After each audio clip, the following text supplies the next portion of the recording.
अफगानिस्तान के सदर अशरफ गनी ने अवाम से खिताब किया है। पैसे लेकर भागने की बात अफवाह है। उन्होंने ये बात कही, मुझे मौत का खौफ नहीं है। अशरफ गनी अवाम से खिताब कर रही हैं।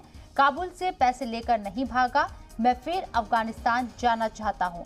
अशरफ गनी पर इल्जाम लग रहे हैं कि वो देश छोड़कर, मुल्क छोड़कर, अफगानिस्तान छोड़कर भाग गए हैं। इस पर उन्होंने अपना मौकिफ रखा है, सफाई दी है। उन्होंने कहा है कि मैं मुल्क छोड़कर नहीं भागा हूं, अगर मैं मुल्क में रहता तो बहुत ज्यादा खून खराबा होता। अफगानिस्तान के साथ अशरफ गनी ने आवाम से खिताब में ये तमाम बातें कही हैं।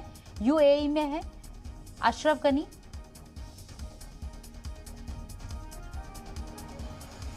और अब अफगानिस्तान के साथ अशरफ गनी आवाम से खिताब करते हुए नजर आए हैं। इल्जाम लग रहे हैं अशरफ गनी के ऊपर कि वो हेलीकॉप्टर में और कारों में पैसा लेकर भागे हैं। उस इल्जाम को उन्होंने अफवाह बताया है कि ऐसा बिल्कुल भी नहीं है। पैसे लेकर भागने की बात सिर्फ अफवाह है। गनी ने कहा है कि मुझे मौत का खौफ नहीं है, काबुल से पैसे लेकर नहीं भागा हूं, मैं फिर अफगानिस्तान जाना चाहता हूं।